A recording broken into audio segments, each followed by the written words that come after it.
All right, so very good morning to you. The first ratio, the first set of ratios that we shall do together is called operating ratios. And you can see the category A, I wrote here, operating ratios. And operating ratios are basically measuring the company's operational performance.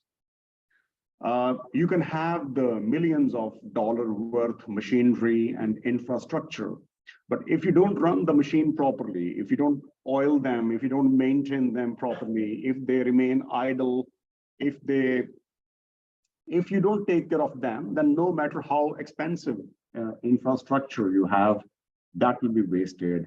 Operating ratios shows how well, how efficiently you are utilizing your scarce resources to the optimum utilization, that you have the highest return, highest profitability with the least cost and almost minimalistic losses, wastage. Okay, so therefore it all shows that how you put to use your resources. So that is why operating ratios are very, very important. It shows how well you are running the show. Just imagine this university, we can have huge infrastructure, but at the same time, if there's a wastage, if there's no cleaning, if there's no proper maintenance, there's some hours when people are fighting to enter the auditorium and there's no space, and there are some hours when nobody is using them. This shows operational inefficiency, okay? So the first ratio, which highlights the operating performance, is called operating return on equity. Equity is the shareholders' investment. We all know by now that by equity, we mean the investment made by the shareholders of the company. And operating profit is the profit which comes from the company's core operations.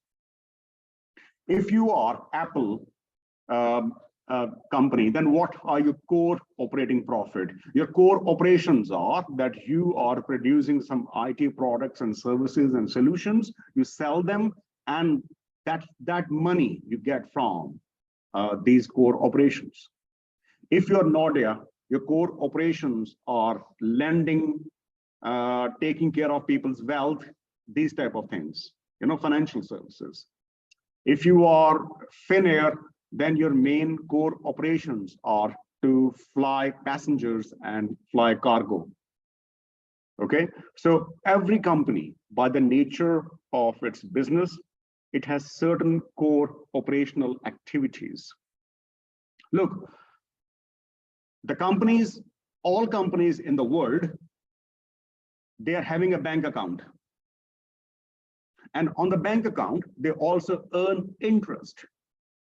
But that is not their core operation, except unless you are a bank.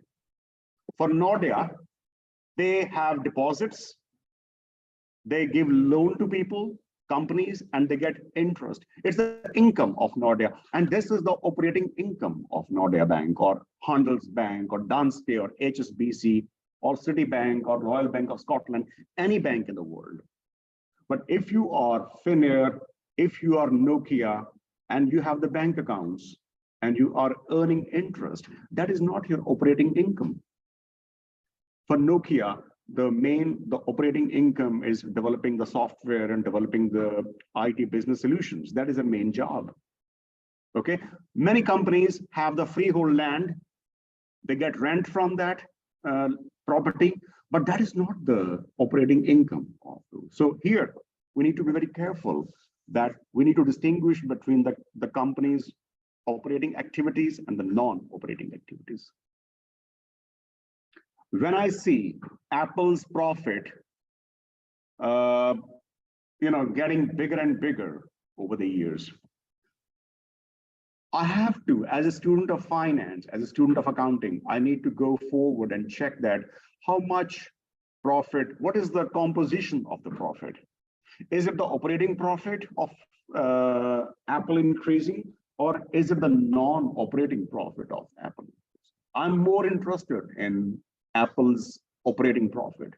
I don't care. Apple's bank account is bigger and they're getting higher rate of interest. That's not my problem. Apple is not a bank. So I don't see Apple as a financial company. For me, Apple is, I'm interested in Apple's profits, but I'm more interested in Apple's operating profit. You see my point? So therefore, it's very important that you see that how is the company's operating performance. That's very vital to see. This is why this ratio is very crucial, because here, if you look at the numerator, it is not the net profit. It says operating profit. So this ratio is more concerned about the company's operational efficiency. And the denominator is the shareholders' book value of equity. And I put some,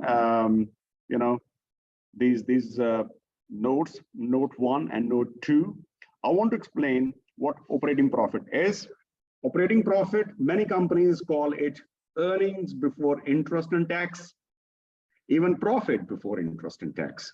Some companies call it operating income, operating profit, or net operating profit. There can be different jargons used by the companies, but the main idea is same. And how do you get the operating profit? Actually, you don't have to calculate it. If you look at the company's income statement, you will find it already calculated, okay? But otherwise, the formula is that you have the company's revenue minus cost of goods sold and minus separately, you also take away a depreciation and amortization, yeah? Do you know what is called depreciation and amortization? What is that? What is depreciation and what is amortization?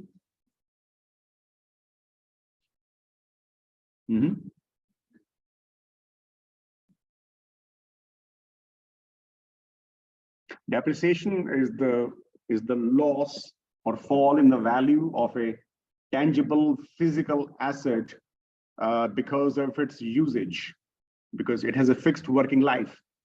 And if the same thing apply to an intangible asset, then this is called amortization. Okay, so then we can calculate the operating profit, and the denominator is total equity. Total equity is also called net worth or net assets. And this is the excess of total assets over total liabilities. That shows the company's equity capital. And once again, you don't have to calculate it. Look, it's good to know the formula, but otherwise you can just straight away, you can do cherry picking straight away.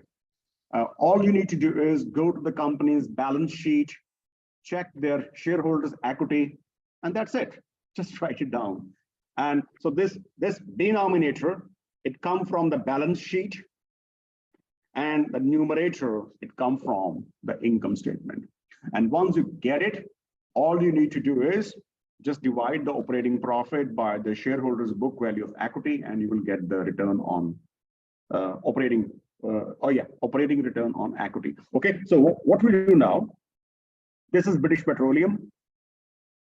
And here I have the input data. Input data means that data which are required to calculate the ratios. Okay, you don't have to take so many years. I took data from 2007 till 2019. So I took how many years? 13 years, including 7 years. And the first thing I need is the data of operating profit. Okay, can you see it? So the operating profit or EBIT is same thing. And then the denominator, you can see here, the total assets are here. Sorry, this is total assets, total liabilities. And here you see the difference between them. Why the formula is not highlighted.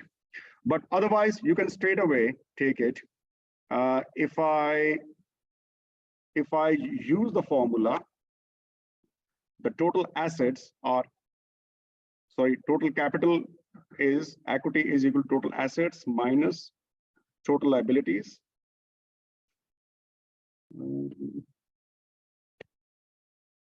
What's wrong with this?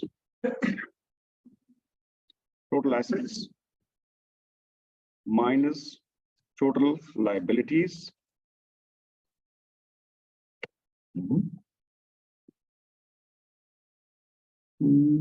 Just a sec.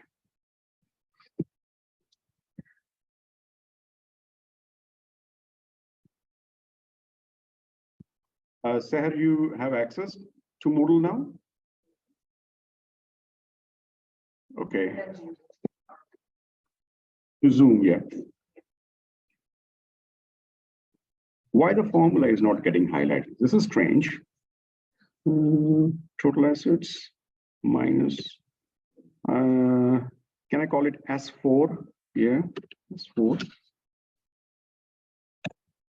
Here. And then if I do it all the way, yeah. So now the formula is highlighted, yeah. I don't know, for some weird reason, the formula was not highlighted. So the total equity, I put the synonyms here. You can see it's called total equity, net worth, shareholders' equity, or funds or net assets. So this is something which you need to use. And when you get the data for several years, you can calculate the return on equity. And you can see here that this is the formula. So this is S2, the operating profit, and S5 is the book value of equity, yeah? So yes. Yeah, so S2 divided by S5. So this would show the operating return on, and you can see that because this is given in the descending order, so you can find that BP's operating profit were very promising in 2007, 8, then in 9, the profit keep down, going down. 2010 was the first year in the recent history when their operating return on equity was negative, but things went better afterwards. But again, there has been very wobbly performance, and the last few years have not been very good for British Petroleum. 2010 is understandable why they have very dismal performance, because 2010 was a year of a crisis for British Petroleum. I think I mentioned you about Gulf of Mexico crisis. So this is why the profit went negative, okay? And then there is a way I drew it, operating return on equity. So, you can draw it as well, okay? There's one YouTube video, I think the link is given in my slides, where I mentioned how you can, if you don't know Excel thing too much, how to draw the graphics, you can learn from that. But if you want to know, I can do one graph for you right now, okay? It's very simple. It's not a very big deal. So for example, if I want to draw the operating return on equity once more, all I need to do is find some empty space, go to the home, or maybe in insert, yeah. And here I have some charts, and I take this line chart. So because I want to draw a graphic, so this I draw here. So this is the empty space. In the empty space, if I click right, I can see the select data. And in the select data, I can pick up, because on the x-axis, I want the year, and on the y-axis, I need what? I need the data of operating return on equity, okay? So what I do here, I pick up the first year data, which is here, 2007, 8, so all the way to 2019, and then I separate by semicolon. And then I find that where is the data of operating return on equity? It's here.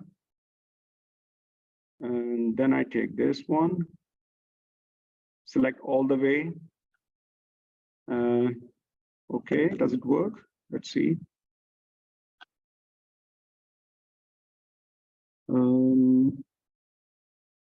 Yeah, it shows.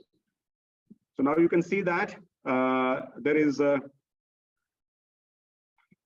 starting from 2007 until 2019. So this is how the graphic look like.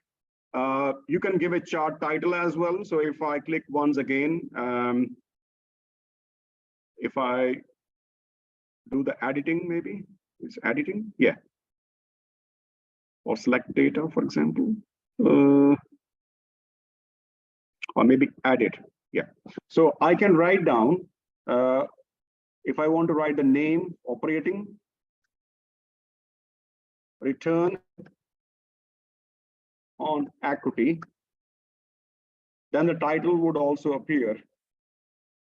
Then the title would also appear here.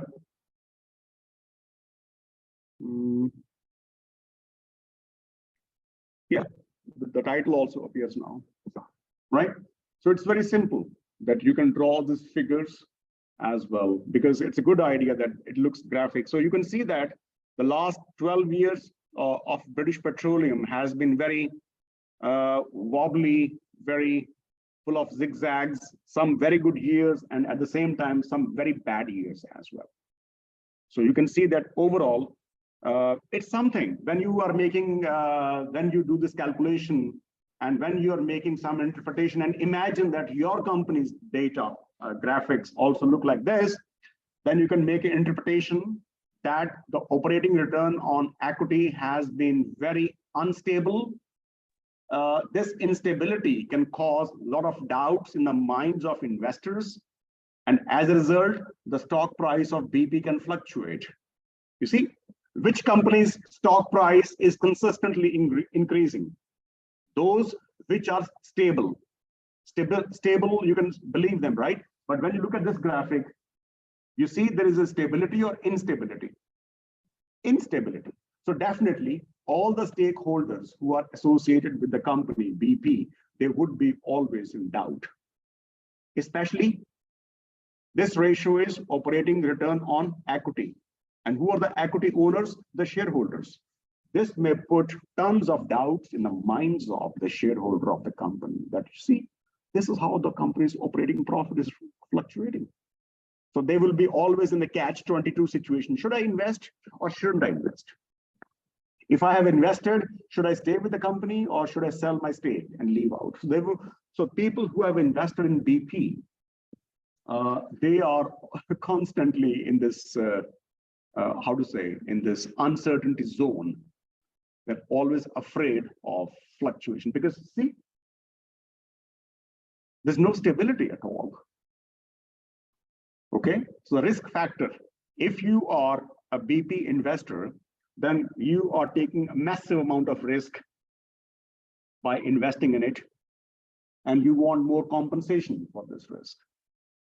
If this company's graph was very stable, you know, not, okay, there are fluctuations, but in a very narrow range, you know, but here they are very erratic, very, very big, you know, spikes, ups and downs.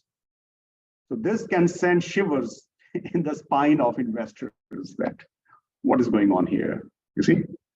So it's very important that you draw a conclusion. So what should be, if you are a CFO of BP and you feel the pulse of your investor, that, you know what, they are very much confused, they are very much uncertain, what should we do? Well, all we should do is that we should first focus on stable operating profit. We need to make massive improvements, overhaul in our operating efficiency so that our operating profit remain comparatively stable. If not rising constantly, at least they remain stable over time. So as a result, what will happen? The investors would be more, you know, well, no, I mean, if it remains stable, if we make our operating profit stable, and if the BP is successful in doing it, then what will happen? Then the investors would be very much, they will calm down, you know, they will not be having high blood pressure all the time. The nerves would be calm. Tell me something. If you are a company and you face this situation, can you hide the fact that your operating profits are not stable? In other words, can you cheat the investors? Can you cheat them? How can you cheat them? You can do very well. You can cheat them. How? Your operating profits are going down. But what you do, instead of improving your operating profit, you try to diminish the denominator. You see, if you know mathematics ratios, there are two ways the number can improve. Either for the same denominator, the numerator is getting bigger, or for the same numerator, the denominator is getting smaller. So what you can do is that if your profits are not going up, the constant, you can try to bring down the denominator. And what is that? What is denominator? Equity capital. Yeah, equity capital. Okay, so what you can do, you can replace equity with debt. If BP is a bad company and they want to cheat the investors, and they know that in the market, people are talking about it's this type of ratio, who will trust you? What can we do? What can be shortcut? Well, the shortcut is that we can't increase our operating profits overnight, but what we can do overnight is that we replace equity with the debt. So when you have more debt, equity is less, denominator is small, the ratio would show it would be very good looking ratio, right? And if you are not a student of finance, you would fall in the trap of the company. This is why I tell you that always take the ratio analysis is something, or this management accounting course in general is so that you take the fact with a pinch of salt. You don't trust what people say. They speak very good, this corporate executive, they speak very good English. They're very good looking people. They're very smart guys and girls. Okay, very impressive when you see them. Oh, wow, what a persona they carry. But don't trust them always. Okay, I'm not saying that you start spying them or start disbelieving them, but always double check with your own prudence. Yes.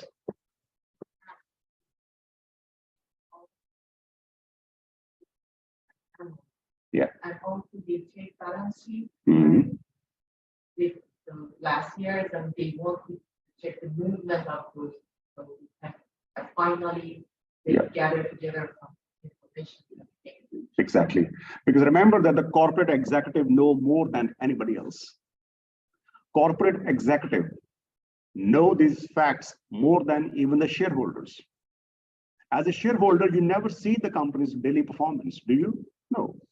We just have shares, that's it. It's a paid, salaried executive who can play some tricks. All right. So we move on to the next ratio.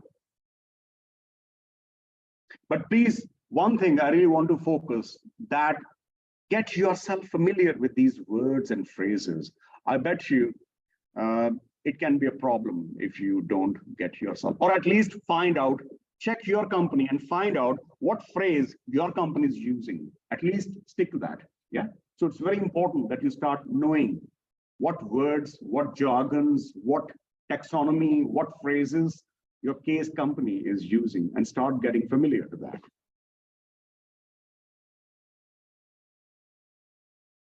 Operating return on equity represents the operating profit. Yeah, that's fine. Many researchers, yeah, this I think we discussed that. If I have to, you see, there are different categories of profits. We have operating profits, we have profit before tax, we have profit after tax. Out of all these three categories of profits, operating profit is something which the investors care more about. Investors are always more concerned about the company's operating profit, because I invest in a company because I'm impressed by its operations. I don't care about its bank accounts. The next ratio is return on capital employed. Somebody told the investors that, you know what, you can be cheated by the corporate executives. How? They may not be able to increase the numerator, but they can replace the equity with the debt. Exactly the same thing which I discussed with you. And then they say that, you know what, we don't care about the operating return on equity. We want total capital. So now if you move capital, replace equity with the debt or debt with the equity, it doesn't matter. Because the denominator would remain same. If I say the company is having $60 of equity and $40 of debt, altogether makes 100. And if the corporate executive want to play some tricks, they say, you know what, let's make it not 60-40, but 40-60. So 40 equity and 60 debt, that still makes 100. So if you look at the denominator here, you can't cheat now in this ratio. Before the change, there can be $60 of equity and $40 of debt. So the company's value is $100. But if you want to have more debt and less equity, you can have $60 of debt and $40 of equity, but 60 plus 40 still makes 100. So therefore, this ratio is comparatively more reliable, is comparatively more consistent. So you can't cheat by changing the denominator this time. Okay, so therefore, the investors, when they know that the company, the corporate executive can cheat them, then they ask, okay, what is your operating return on capital employed, not just the equity? Because here, the capital employed includes both equity and the non-current liabilities. Is that point? So the total capital of the company is equal to total equity plus non-current liabilities. What are the non-current liabilities? Any ideas?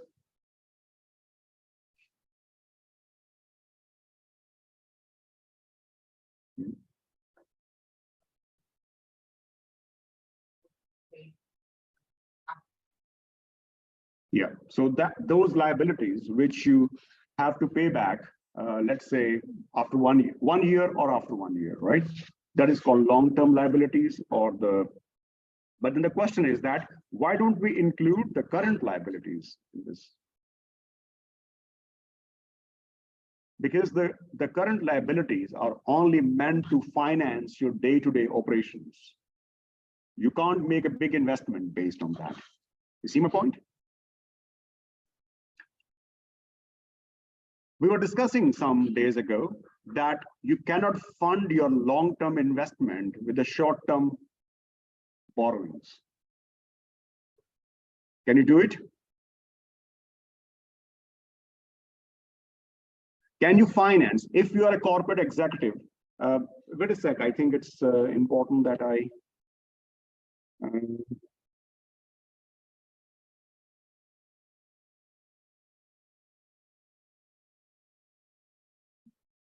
it works?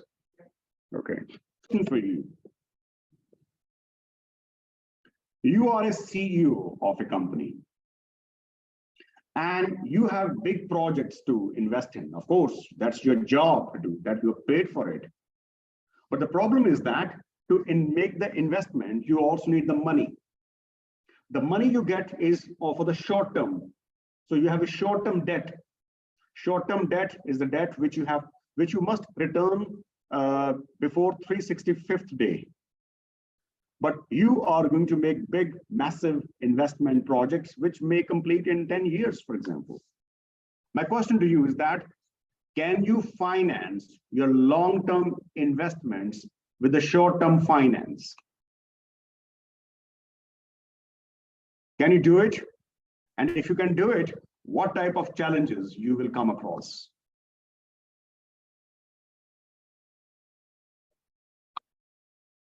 I repeat, can you finance your long-term investments with a short-term financing? Financing, money comes in, investments, money goes out. Financing, debt, liabilities, investment, assets. Can you do it or not? You can do it? How can you do it?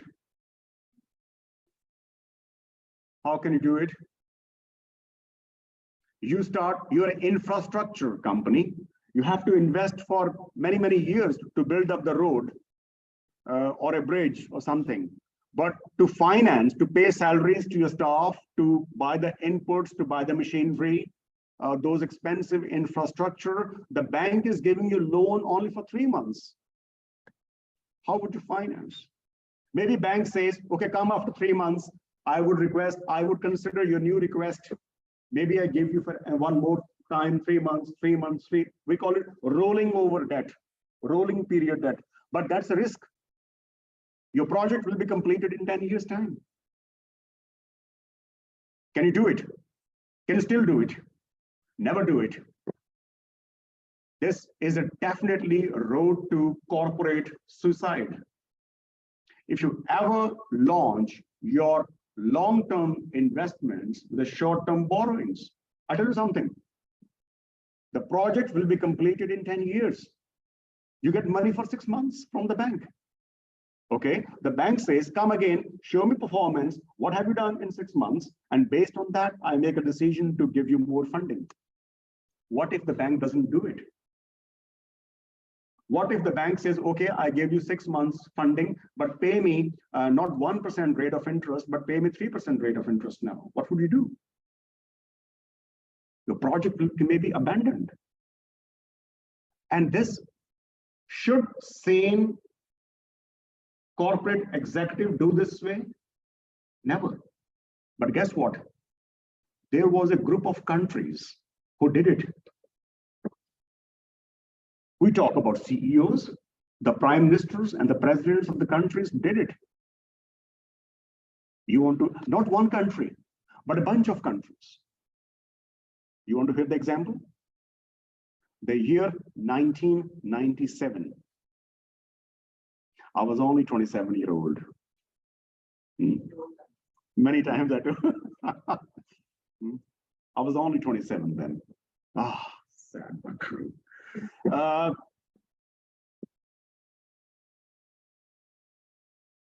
There's a group of countries in Asia called Asian tigers. Any ideas who are Asian tigers? For which countries this phrase is used for? Excellent, excellent. You're right. Singapore, South Korea, Hong Kong, Malaysia, Taiwan. And that time it was also Indonesia because it's all the cluster of countries. There's a very famous old man, but very rich man, very successful investor. His name is George Soros. Have you heard his name? He's a very rich, just Google his name, George Soros, and you will see who he is. He's a very big, I mean, he's a philanthropist also. He runs so many scholarships in many countries where the kids want to study abroad in Harvard, Oxford, in Stern, in UCLA, and he provides a lot of lavish funding to them as well. But otherwise, he's a very rich man. A lot of money in so many businesses in the world. He's like, in many ways, he's like comparable to Warren Buffett. But what this guy did, he made an agreement with the prime ministers and the presidents of these countries and their corporate leaders that, guys, I want to invest in your country. Is it okay? Who doesn't like investment? Oh, yes, please come. Mr. Soros, please come. But I want to invest in the short-term funding. In other words, I would invest in your country, but I would not invest in the projects. I will not invest in buying land. I will not set up a factory. I will not employ people, but I would put my money within your banks. And then after I give money to you, to your bank, you can give money to the investor, to the industrialist, traders. Great, we agree. But I have a condition that I will not get my money stuck for the long period. I will keep it for the short period. After every 3 months, 6 months, I will decide if I want to be with you or I want to leave you. And you know what? My teacher once said, and I fully believe him, and now I see in the hindsight, he was so correct, he was so right. He told me once, Shab, countries and companies, they make the gravest mistakes when they are riding in the glory of success. They always make the bad decisions in the best of the times, because then they take success for granted. They never make bad decisions in bad times. Why? Because then they make proper calculation, due diligence, they use their head. But when the success is coming so naturally, they say, hey, you know what? We are born to succeed. How can I make a mistake? Huh? They think they're immortal. Very well said. And guess what? The countries, when George Soros said this, hey, I want to keep money in your banks, in your country, but only for the short period. They said, okay, let's sign it. We are not afraid. And guess what? It was the month of August when George Soros decided to take his money away from these countries, and he made a decision overnight. So on one day, the banks in these countries were full of money. And the next day, when the bank opened, there was no money left with the banks because he took all his money away. Well, he has the right to do it. There was run on banks. There was panic. Absolute financial emergencies were ordered in these countries. These countries' currencies value was going down, almost worthless. Indonesian rupiah, their currency, if I pronounce it rightly, it fell down by 50% in few days. Absolute depreciation of the currency. People were leaving, no money to pay a salary. Absolute mayhem, absolute mayhem.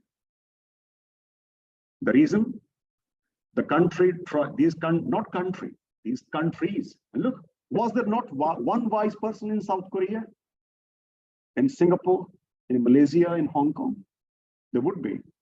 But the saner voices are always buried when you're running this euphoria of success. And those countries struggled. It took them many, many, many years to come on their track, finally. So yeah, apparently, even this, you are very in the very early stage of studying finance. Even you said that never finance the long-term project, the short-term funding. But look here, the Prime Minister, the presidents, the industry leaders, the corporate organizations in these countries, they say, okay, yeah, let's do it. And see the outcome. These countries are absolutely in disarray for many, many years. So yeah, this is why, this is the reason why here we don't add the current liabilities. Because those current liabilities, you can't use them to finance the big projects. You can use them only on to pay the salary, maybe to pay the rent, to repair the machine, but you can't take strategic investments with those short-term. That is why we don't take the short-term liabilities as a capital source. Non-current liabilities, the long-term liabilities are more long-term, comparatively longer period, and you can count on these sources rather than the short-term. Thank you. Okay, you got my idea? Okay. This is why when we talk about the total capital employed, we take both equity. Equities has no distinction of short-term equity or long-term equity. It's equity is equity. Only the shareholders would change, but the share would remain same. But we need to be very careful about the liabilities. We only include the long-term liabilities. And then we make the calculation. Once again, we go to our input data. The numerator would remain same, but we have you can see here, total capital employed. And total capital employed is 20 total equity plus non-current liability. So what I'm trying to say is that when you are doing this exercise, always in the spreadsheet, first of all, look, I'm making a category of operating ratios, right? The next category is the liquidity, next category, next category. So in the slides, you have a category called operating ratios. And then there are many ratios, by the way, within this block of operating ratios. So from each ratio, you need to know what data you should have in your Excel before you can divide the numerator with the denominator, okay? So always first gather the input data. And here we have this total capital employed, which basically is equity, and then total liabilities minus the short-term liabilities or the current liabilities, and that would leave the total capital employed, and then you can calculate the ratios here, return on capital employed, and this is how we go further. So then it's not a problem, just divide the numerator by the denominator, and if you want to plot it,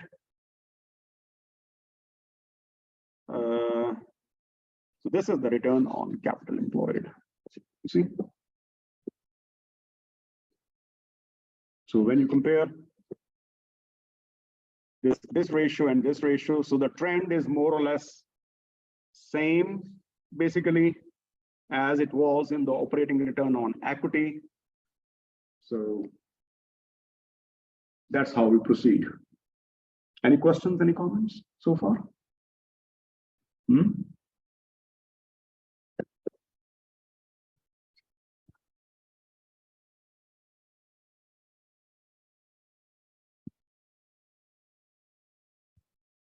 Yeah.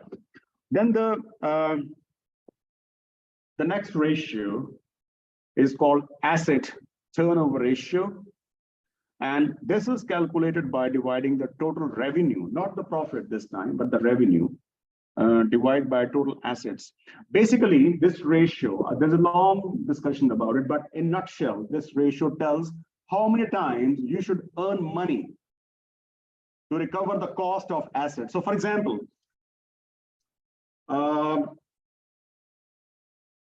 if I have, how to say it? If I've invested 100, if my total assets are worth $100 and I earn revenue each year $20, it means that I must earn revenue 5 times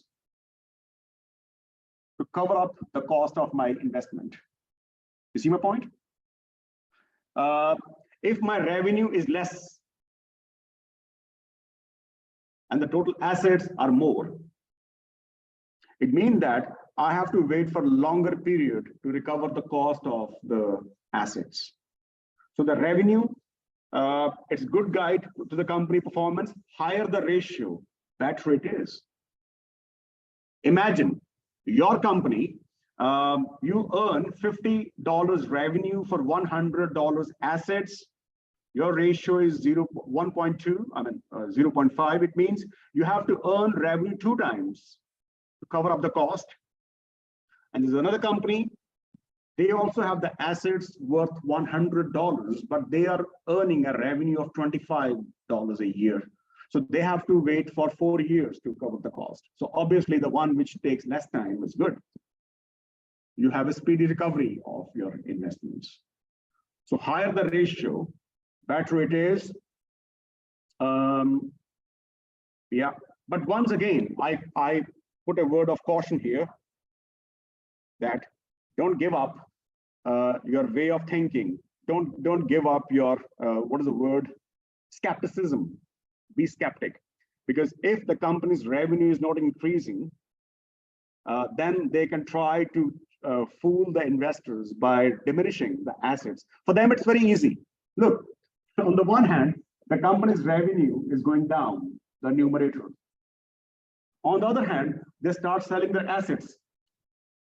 they can start selling the assets in the second-hand market, in the junk market, in the salvage. Say, you know what, we can't increase the revenue, but can we sell assets? We can get some money, cash, to finance our activities. That can be dangerous, very dangerous. If a company starts selling its assets, it may have more cash, but then it's putting a question mark on its very existence. Imagine a company with no assets. What would you do there? Nothing. So if a company's ratio is improving, okay, you should applaud, but also go and check if over the years the assets are increasing. If you are noticing that, hey, you know what? The company's asset turnover ratio is increasing, but over the years, the company's assets are diminishing. Stay away from this company. You have very strong reason to doubt the very existence of this company. All right. So try to understand the message in each ratio. I'm trying to underline. I'm not saying that you become cynical and you start suspecting everything, but always double check the company claims which they are making. It's very important. Yeah. And once again, we have the input data here. We have revenue. Do we? I think we have. Yeah. We have total revenue. Yeah. And we have total assets. Yeah. We have total assets here. And if you want to plot them, you can first of all calculate them here. You have the asset turnover ratio. And you can plot them here as well.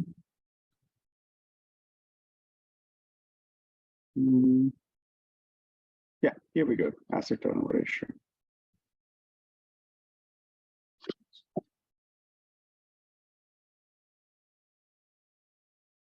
So anyways, we have different ratios. Yes, but I want to bring, and there's something similar, but I want to draw your attention on this ratio.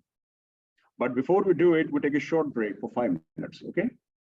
This ratio and onwards are, even though these are a new set of ratios, but I would say they still are, they're part of your operating ratios. So.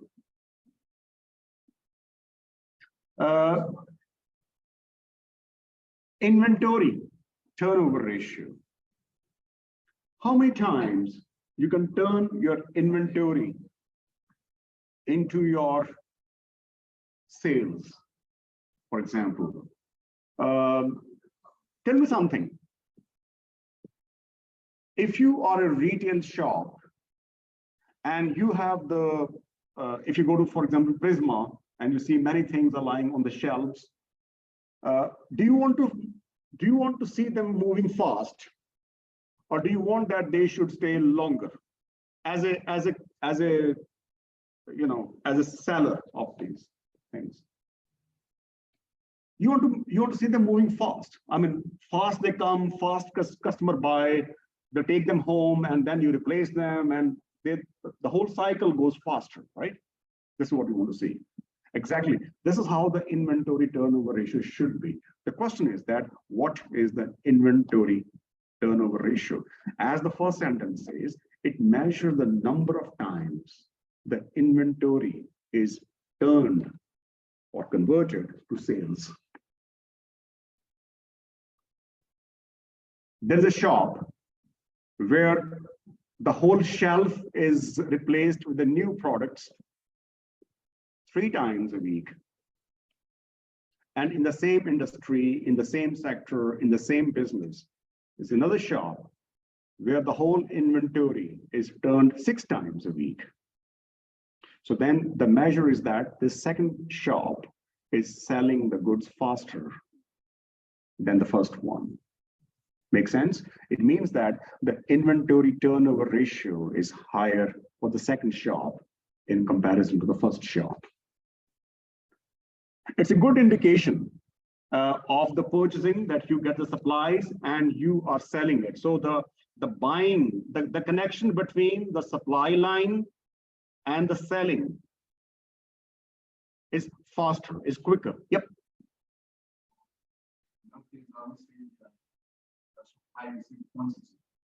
Sorry? Yeah.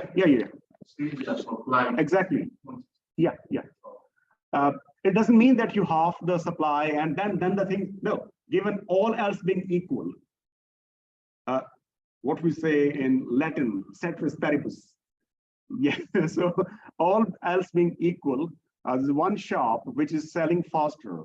They have to replenish the whole stock 6 times a week, whereas the same shop, everything is comparable, is doing it 3 times. Higher the ratio, more frequently, as the sentence read here, higher the ratio, more frequently the inventory turned over. And by the way, inventory consists of 3 things. Inventory is not just what you see on the shelf. Inventory is raw material, semi-finished goods, and the goods ready to be sold, but not bought yet. The formula is cost of goods sold divided by total inventory, okay? Basically, it means that how many times a product is sold for the given amount of inventory. Obviously, you should be very careful that never compare apples with the oranges. If you are comparing the inventory turnover ratio of Prisma and Statoil, it's a wrong comparison. If you are comparing the inventory turnover ratio of Finnair with Walmart, it's absolutely wrong comparison. It has to be in the same, exactly in the same business. Only then this ratio looks more comparable. Otherwise, it's complete. Because if you see, okay, let's compare Prisma with some automobile company. An automobile company can sell maybe 2 cars a day, you know, if you look at the average shop. But if you look at the Prisma, how many eggs they sell in a day? Maybe a couple of houses. See my point? So it's not a good comparison.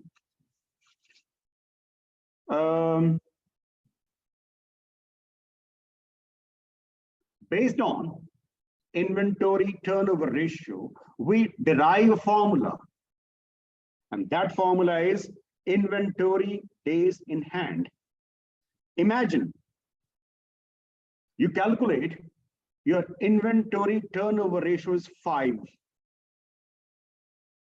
5 means for a given time period, the whole inventory is becoming overall sales 5 times. If you know that your inventory ratio is 5, then you can calculate a very important ratio called inventory days in hands. And this is, you divide 365 days by inventory turnover ratio. It gives 73 days. It means that a good company, it's an indication that if your inventory turnover ratio is 5, then from now onwards, you should have the enough inventory as a backup in your company for the next 73 days.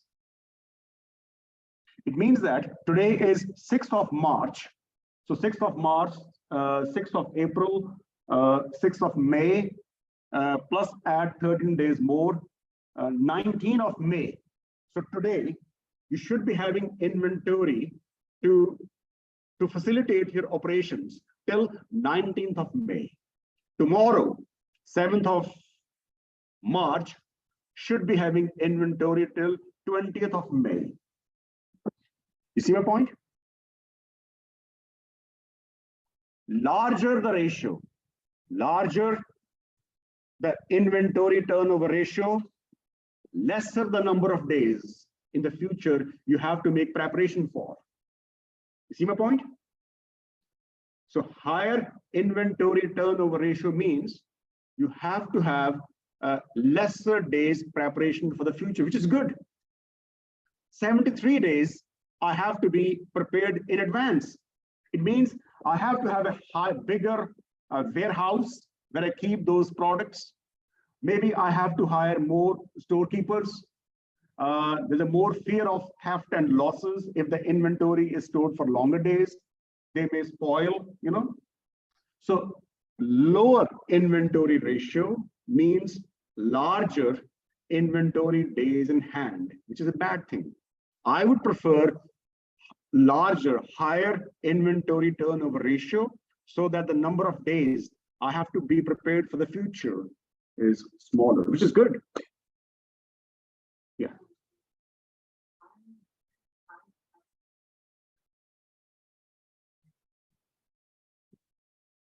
Mm-hmm. Mm-hmm.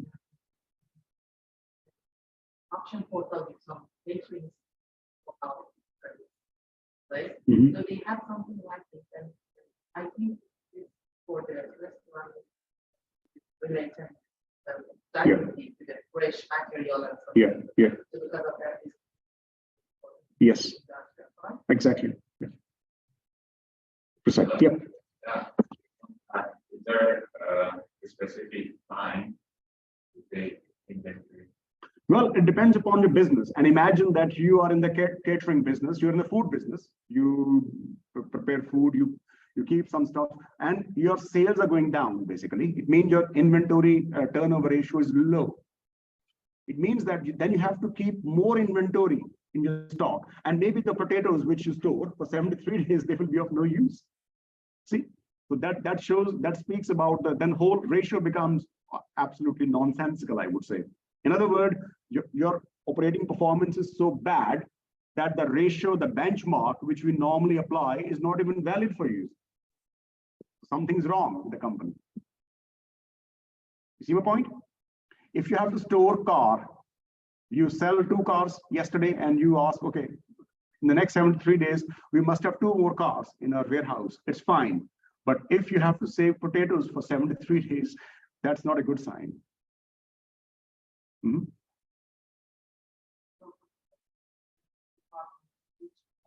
Mm-hmm. They have like a specific ratio for each. Yeah, it could be. It could be. Yeah. Try to understand. If you are a normal company where you have the raw material, you process in the machine, and then you produce an output, you can't buy raw material on daily basis, can you? No. You have to have the storage for certain X number of days for the future. Inventory days in hand tells you for how many next days you should already have the stock of. So today, on 6th of March, you should be having enough stock in your warehouse for the next 73 days. Right? So try to understand. If this ratio is 10, then the number of days would be 37. Why? Because the input becomes output very fast. So therefore, you don't need to have too much of stock in your warehouse. But if you're selling less, if the whole chain of supply to the output is very low, then you must maintain for the longer period of time, which is a burden, basically. Longer inventory days means you need more space, more staff, and there can be spoilage, there can be theft, things, less cash. And by the way, your money now today, for the next 73 days, your money is stuck. You can't do anything else. You have to prepare, cash for this. Yeah. Good point. Next one is accounts receivable turnover ratio. Accounts receivable turnover ratio measure the number of times accounts receivable that turned into cash. In other words, you are a company, you make sales on credit to the customer. It's a reality. We are not in the cash economy anymore. We grant credit to our customers. Do you want to pay you faster or slower? If you are a seller and you sell all the goods on credit, do you want your customer to pay you back sooner or later? Sooner. It means that you always want them to pay you back larger number of times, many more times. Imagine you make a sales to your customer and you only get cash once a year. Then the question is, how would you finance your activities? as against your customer pay you 10 times in a day, in a year. It means you grant them lesser credit period, which is good for you. So therefore, how many times you get money from your clients, your customers in a year is measured by accounts receivable ratio. Okay, so in this case, if you make a sales of some $8 million and your accounts receivables are about $866,000, it comes to be 9.4. Okay, let's make it 9.5. In other words, your customer pay you 9.5 times a year. You always want your customer should pay you more frequently. It means the number should be higher. Higher the number means more often your clients, your customer pay you, right? And higher the number, look, the accounts receivable days in hand. You see my point? Then you again divide 365 days by this ratio, 9.4 times. It comes to be 38.75 days. In other words, 39 days. It means that whenever you make a sale, you have to wait for 39 days before the customer give you money. So whenever you make an average sale, you are prepared to wait for the money to come back to you for 39 days. In other words, your average credit period which you grant to your customer is 39 days. Make sense? So look, this is the situation. Based on the previous ratio, inventory days in hand, you have to invest in next 73 days inventory. Okay, as this was not enough, you also have to wait for 39 days for the customer to return money to you. Is it a burden on you? If when you see both ratios, is it a burden on you? It is. You have to invest in next 73 days inventory. Okay, plus you have to be mentally prepared that your customer will not pay you for next 39 days. But you have to pay salary. Your staff will not wait. You have to pay them salary in time. You have to pay tax in time. You have to pay all of the expenses in time. But there's only one hope where you can also dictate your terms, and that is accounts payable turnover ratio. Because here you owe money to the suppliers. You want higher inventory turnover ratio. You want higher accounts receivable turnover ratio, but here you want it lower. Okay, tell me something. If you are a shop, if you are a company and you owe money to the suppliers, do you want to pay them more often or less often? Less often. So you want a lower accounts payable turnover ratio. And based on that, you can also calculate the accounts payable days. If you pay them, now based on this, you pay your supplier 11 times a year. 11 times a year means you pay to your supplier after every 33rd day. If this ratio was lower, let's say 9, then it could be possible that you pay them after every 40 days, which is good for you.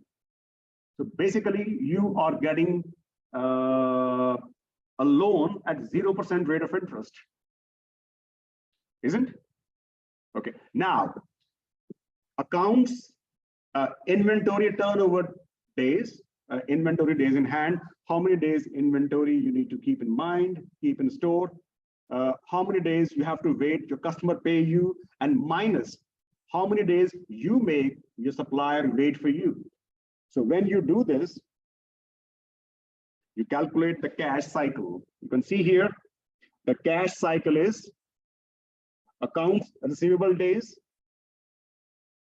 plus inventory days minus accounts payable days. Your average customer make you wait before he or she pays you 39 days. Am I right? When you make a sales, your customer make you wait for 39 days before he or she pays you. And when you buy something from a supplier, you make your supplier wait for approximately 33 days. And then on top of that, you also have to have inventory for the future, right? And let's say if this is 66, whatever, I don't know, this number comes from, yeah. So altogether, based on this calculation, your cash cycle is 73 days. In other words, at any point of time in your current bank account, there should be enough cash to finance your next 73 days activities. You see my point? You calculate, hey, this is my average daily cost of my factory, my office, this, that, multiply by 73. That much money should be always in your current bank account.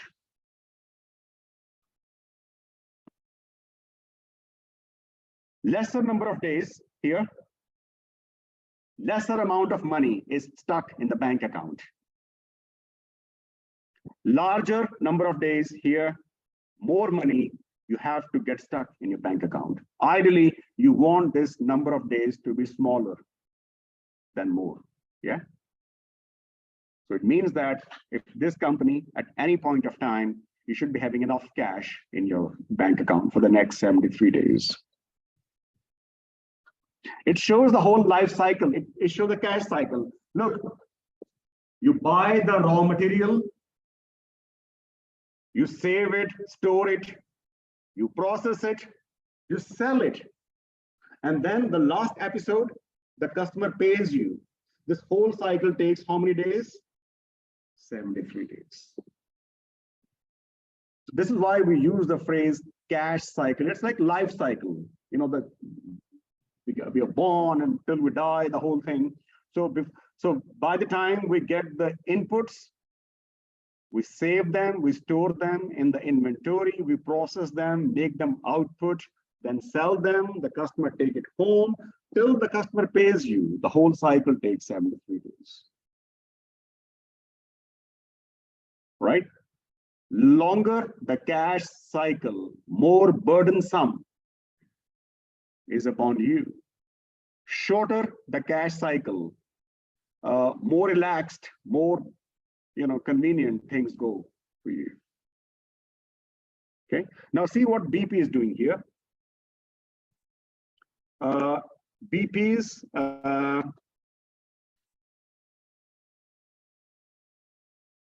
okay. I'm only talking about 2019. BP has inventory days in hand, 28 days. It means that in 2019, at any point of time, British Petroleum should have the inventory for the next 29 days. Accounts receivable ratio, 11, days, yeah. Average BP customer make BP wait for 31 days before the cash is paid back to BP, okay? And average, this is interesting. BP makes its supplier wait for 63 days before BP pays. And guess what? The cash cycle is negative here. I mean, what can be better than this? Negative cash cycle means BP has 3 days extra money in the bank account than what is needed. You see my point? If I say that, hey, you know what? To make yourself safe, always have 100 euros in your bank account, but you have 300 euros. So you can safely take away extra money. But say, okay, fine, I'm okay, I'm all right, okay? I have no, I don't feel any uncomfort. I can keep 300 euros. So BP has more bank account than, BP has more money in the bank account to finance its day-to-day activities rather than what it needs. So this is a typical dream. This number is a dream number, that you don't have to get your money stuck in your current account because on the current account, you'd never get any interest. In fact, the bank charges interest from you because they can give you cash anytime. You see my point? Has it ever been positive? Yeah, it was in 2015 when BP has to maintain 8 days plus 8 days. And there was a time when it was also 22 days. So that way, even though the company's operating return are going down, but at the same time, the money which BP has to get stuck in is also good. This is a good sign. This is a positive thing. The number is negative, but the interpretation is very positive. That this is good, that the BP is not getting any money, is not supposed to get money stuck in the bank account. In fact, they have more money than they need to keep in the deposit. Make sense? So this is why I said that the cash cycle is very important to understand. And this is the job, not of the CFO in the big companies. This is a job of some, I would say, finance controller, or in some companies, we have this designation called treasurer, corporate treasurer. This is his job to make sure that this ratio is kept as low as possible. Yeah. Well, we are done with the operating ratios today. Make sense? So we have different types of operating ratios. We have return on equity, but then the companies can play with the debt and equity and they can cheat you. Then we have return on total capital employed, which is good, but at the same time, it doesn't distinguish this return is for the debt holder or the equity holder, and plus a couple of more ratios. And then we have all together different set of ratios, more like at the factory level, at the store level, which ultimately finally ends up with the cash cycle. Okay, that all these numbers put together, they amount to your operating ratios, how well you're operating. The company is not operating at all good when it comes to its return on equity, but when it comes to at the shop level, at the factory level, at the warehouse level, they're doing good. They're doing really good. Okay, so that's it for today. That's it for today. And now it's confirmed. Maybe, sir, you can pause. Yeah.